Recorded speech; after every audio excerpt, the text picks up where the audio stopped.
আসসালামু আলাইকুম everyone, Ruma cooking house থেকে সবাইকে আমন্ত্রণ জানাই। আমি রুমা। এখন যেহেতু শীত পড়ে গিয়েছে, তাই ঘরে ঘরে নানা রকম পিঠাপুলির উৎসব চলছে। এই জন্য আজ আমি নিয়ে চলে এলাম খেজুরের গুড় দিয়ে তৈরি তেলের পিঠা বা পোয়া পিঠা। শুকনো চালের গুঁড়ি দিয়ে এই পোয়া পিঠা আপনিও বানিয়ে ফেলতে পারবেন খুব সহজে। যারা এই পিঠাটা বানাতে এখনও পারেন না, তারাও এখন এই রকম নরম তুলতুলে ফুলকো পিঠা বানাতে পারবেন। প্রথম এই পিঠাগুলো আমিও এইভাবে ফুলকো বানাতে পারতাম না। পরে অনেক চেষ্টা করে অনেক রকম ইউটিউবে ভিডিও দেখেও আমি পারিনি। এখন যখন আমি এটা পারফেক্টভাবে বানাতে পারলাম, তো আপনাদের সাথে কেন শেয়ার করব না? তাই আমি আজকে আপনাদের সাথে এই পারফেক্ট রেসিপিটা শেয়ার করতে চলে এলাম। এরকম ফুলকো পিঠা বানানোর জন্য পুরো ভিডিওটা কিন্তু আপনাদের দেখতে হবে, কোনো রকম স্কিপ করা যাবে না ভিডিওটি। তো চলুন দেখে নিই আমি এই এত সুন্দর করে ফুলকো পিঠাগুলো কিভাবে বানালাম। আজকের এই পিঠাটা তৈরি করতে আমি এখানে নিয়ে নিয়েছি শুকনো চালের গুঁড়ি। এটা আমি বাজার থেকে কিনে নিয়ে এসেছি। আর এখানে আমি 200 গ্রামের একটা মেজারমেন্ট কাপ নিয়ে নিয়েছি। এই কাপের 1 কাপ শুকনো চালের গুঁড়ি নিয়ে নিচ্ছি। আর নিয়ে নিচ্ছি মেজারমেন্ট কাপের 1 কাপ আটা। তো আমি এখানে যে মেজারমেন্ট কাপটা দিয়ে চালের গুঁড়িটা মেপে নিয়েছিলাম, ঠিক সেই মেজারমেন্ট কাপটা দিয়েই আমি এখানে 1 কাপ আটা নিয়ে নিয়েছি। আরও 1 কাপ আটা, মোট 2 কাপ আটা নিচ্ছি। আপনারা চাইলে এখানে ময়দা দিয়েও এই পিঠাটা তৈরি করতে পারেন। যেই কাপ দিয়ে চালের গুঁড়িটা মাপবেন, ঠিক সেই কাপ দিয়েই কিন্তু আটাটা মেপে দিতে হবে। তো এই তো এখন দিয়ে দিচ্ছি স্বাদ অনুযায়ী লবণ। আর দিয়ে দিচ্ছি সামান্য কিছু কালো জিরা। এইটা তো অবশ্যই দিতে হবে। পাকান পিঠাতে বা পোয়া পিঠা যে পিঠাই বলেন না কেন, ওই পিঠাতে এই কালো জিরাটা দিলে খেতে খুব ভালো লাগে, গন্ধটা খুব সুন্দর আসে। তো আমি খুব ভালোভাবে সব শুকনো উপকরণগুলোকে একসাথে মিশিয়ে নিচ্ছি। এইভাবে মিশিয়ে আমি এটাকে এখন এক সাইড করে রেখে দিচ্ছি। এখন তৈরি করব মিষ্টিটা।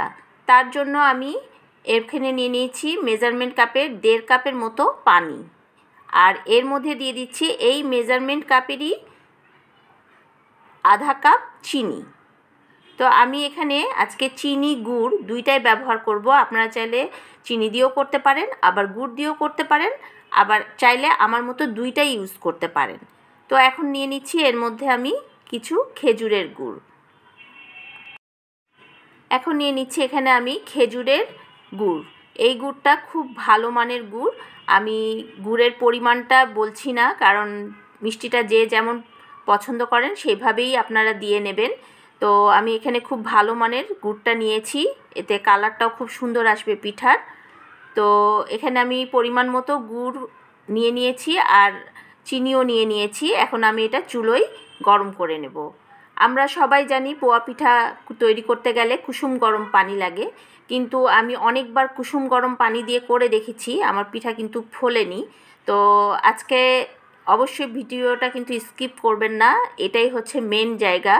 তো এই চিনির পানিটা, গুড়ের পানিটা আমি ভালোভাবে যতক্ষণ না গুড়টা গলে যাচ্ছে, চিনিটা গলে যাচ্ছে, ততক্ষণ আমি এটা গরম তো করবই। তার সাথে পানির গরমটার এমন হতে হবে যে কুসুম গরম না, হ্যাঁ, কুসুম গরমের থেকেও বেশি গরম হতে হবে, যেটা আপনি হাত ডুবিয়ে বেশিক্ষণ রাখতে পারবেন না আর কি, দিয়েই উঠিয়ে ফেলতে হবে। ঠিক এই রকম বেশ ভালো মতো গরম করে আপনাকে নিতে হবে। আপনার পানিটা যদি ভালো মতো গরম হয়, তাহলে কিন্তু আপনার ডোটা ভালো ফুলবে আর ফ্লাপি হবে, হ্যাঁ।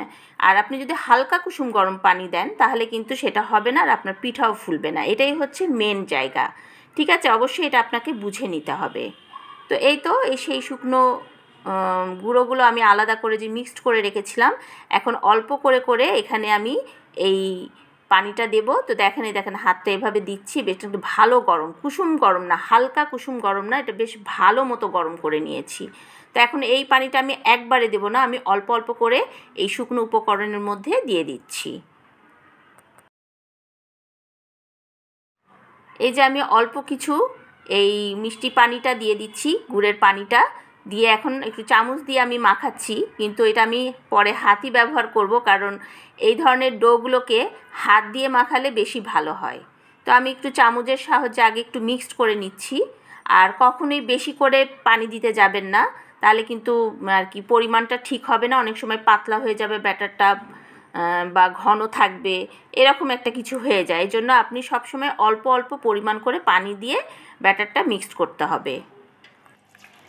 এই তো আমি আবার কিছুটা পানি দিয়ে দিলাম, গুড়ের পানি দিয়ে এই যে চামচ দিয়ে আবার আমি মিক্সড করে নিচ্ছি।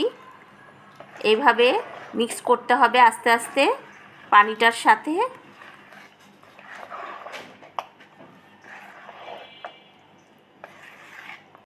আমি আপনাদের বলেছিলাম হাত তো লাগাতেই হবে, কারণ এই পিঠাটা হাত দিয়ে না মাখালে কিন্তু পিঠাটা ভালো হবে না।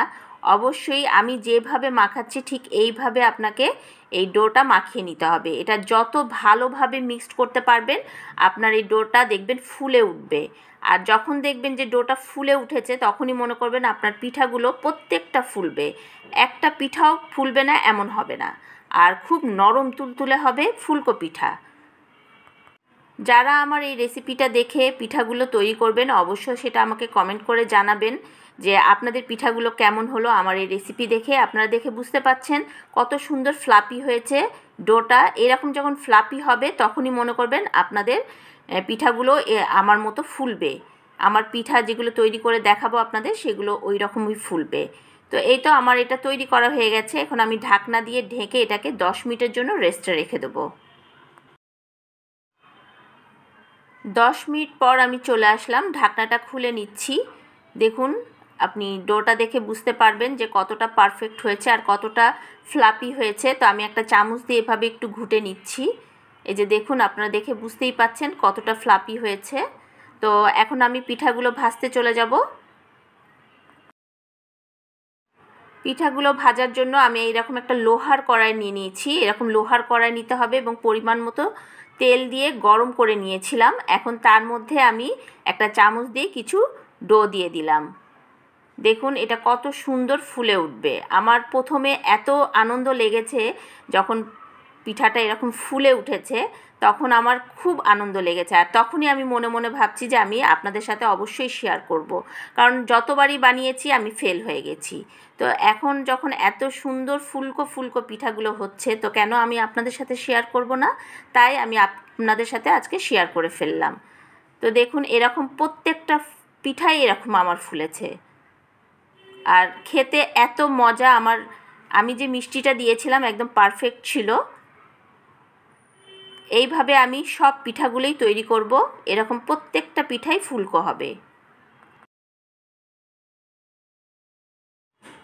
দেখুন পিঠাটা আমি তুলেছি। প্রথমে আমি এই পিঠাটা করেছিলাম যে প্রথম পিঠাটা কেমন হয় আগে দেখি, সেটা আমি ভিডিও করিনি, কিন্তু ওইটাও ফুলেছে, তারপরের পিঠাটাও ফুলেছে। তো যতবারই পিঠা তৈরি করবেন এইভাবে একটু চামচ দিয়ে গুলিয়ে নিয়ে পিঠাটা তৈরি করতে হবে।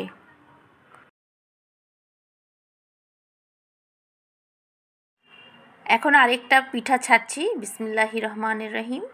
দেখুন আরেকটা পিঠা আমি তেলের মধ্যে দিয়ে দিয়েছি।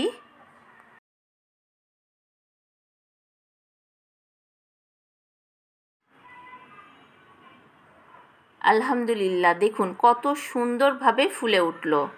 আর কি দেখেই মনটা খুশি হয়ে যাচ্ছে যে এত সুন্দরভাবে পিঠাগুলো ফুলে উঠছে। আর এই পিঠাগুলো যদি না ফোলে এটা কিন্তু খেতেও ভালো লাগবে না, আর মাঝখানে কেমন মোটা হয়ে যায়, কারণ আমি অনেকবার বানিয়েছি তো এই জন্য জানি। তো আমার মতো এরকম কারা পিঠা তৈরি করতে পারেন তা অবশ্যই কমেন্ট করে জানবেন। আর যদি আজকে আমার এই রেসিপিটা আপনাদের কাছে ভালো লেগে থাকে তা অবশ্যই সেটা আমাকে জানাতে ভুলবেন না। আর আমার চ্যানেলে যদি নতুন বন্ধু হয়ে থাকেন তাহলে অবশ্যই আমার চ্যানেলটি সাবস্ক্রাইব করে পাশে থাকার অনুরোধ রইল। এইভাবে আমি সব পিঠাগুলো তৈরি করে আমি আপনাদের সামনে পরিবেশন করছি।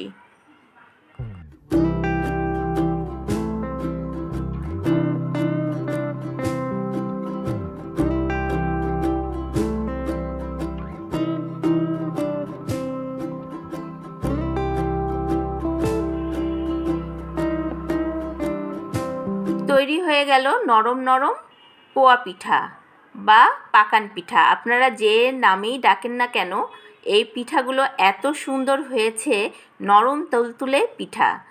আপনারা তো দেখে বুঝতেই পাচ্ছেন কত সুন্দর হয়েছে পিঠাগুলো। এই শীতে আপনারা এরকম পাকান পিঠা বাসায় তৈরি করে খেতে পারেন, খুব ভালো লাগবে।